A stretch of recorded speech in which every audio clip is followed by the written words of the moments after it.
happy to share with everyone else that the real estate market has fundamentally changed, and we have been kind of thinking about why this fundamental change happened.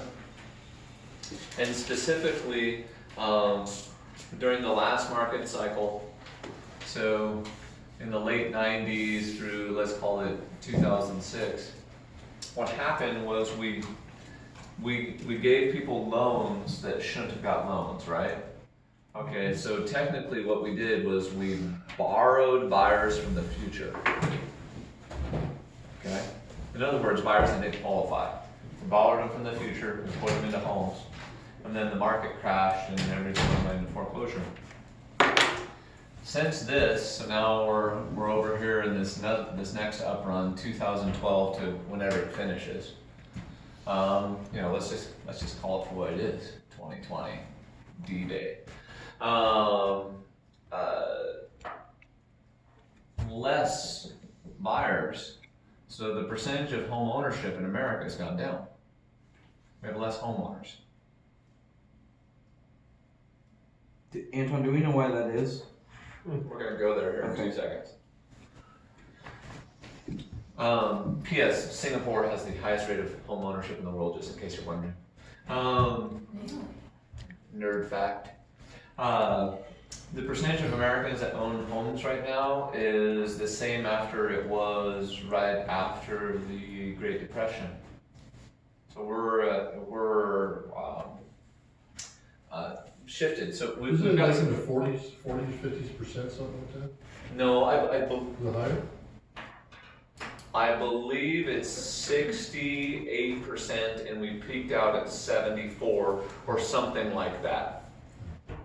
Okay, so just think of it like this. Well, that run up from in the 99s, 2000s, there was a mandate Yes. to get people in. Oh, this was pushed by a government mandate. Yeah. P.S. This was pushed by both the Democrats and the Republicans. You have to realize that debacle was a two-sided adventure. Yeah. So ignore the politics, but what happened is, let's just call it 6% of Americans moved from being homeowners to being renters.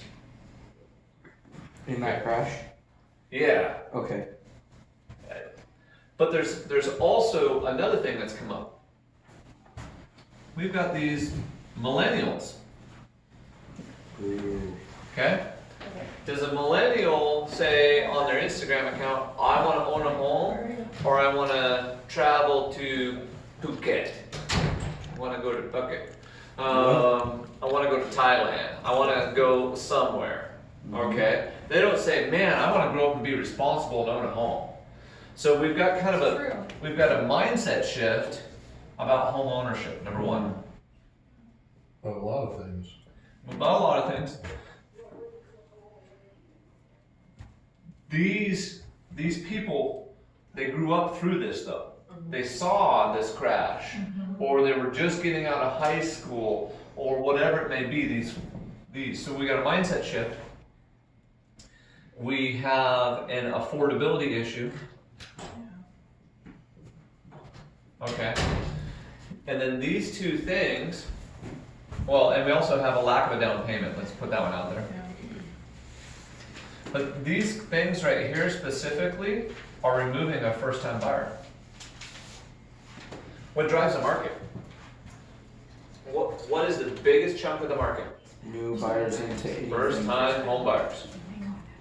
Okay, so if a first-time home buyer doesn't come in and buy a $350,000 home, that $350,000 home doesn't sell, they don't buy a $500,000 home, and that $500,000 home doesn't become a $750,000, and that $750,000 doesn't become $1 million.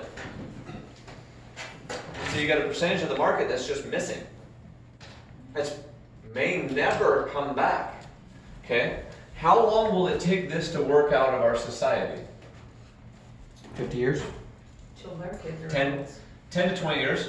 Well, what's the next? It'll take a group? generation or two. Have they named the next group in line behind millennials? Yes. Easily forgettables. Freelers. It's Generation Alpha. My kids. Generation Alpha. Yep, Oh, good. it's my kids. Oh, good, yeah. So I wonder how the next One group in will feel. between. They're a bit of power range. That's the 10 or 20 years Yeah. group. Yeah, but we were talking it's probably 10 or 20 years for this to transition because it will take a generation or two. But isn't that the next cycle anyway? The next real estate cycle? It's 2 out, really. Well, 10 to 2. No. This is just something to be very aware of. That so the market's transitioning because it's hitting a ceiling, and that's mostly due to affordability, right? Okay. Because all of a sudden the average price of a home in Marysville is over 400, and the average income supports 385, 375. Okay. But then they're also saying, no, I just want to play, or I don't want to own a home yet, I just want to rent, and realize things like Uber and Amazon and things like that make this mindset. They over exaggerate this mindset because we start thinking in terms of disposability. You know, you see things that say cell phone recycler, so your brain thinks this is a disposable item. If I was to go to, if I had an alive grandparent and hand them my $1,000 cell phone and say, is this a disposable item? They would say, absolutely not. I'm gonna keep this forever. Mm-hmm. Okay? So, the part of this is that just kind of disposability, affordability down payment. But we have to just be aware that we're gonna have more renters. We're gonna have less first-time home buyers. So the question is why is the market stalling? Well, the market's stalling due to lack of affordability, right? But we're still in a good seller's market, where days on market is still not that bad. But we're probably not gonna go back to the bull rush that we had here and that we had from, let's call it 2013 to 2017. Okay, there was a rush there and there was a rush there. This is going to normal, but it's still not going to go back to the fevered pace, and we don't have enough permits coming into the pipeline to feed this. Well, that's been known for 2 years. There's just nothing. There's some,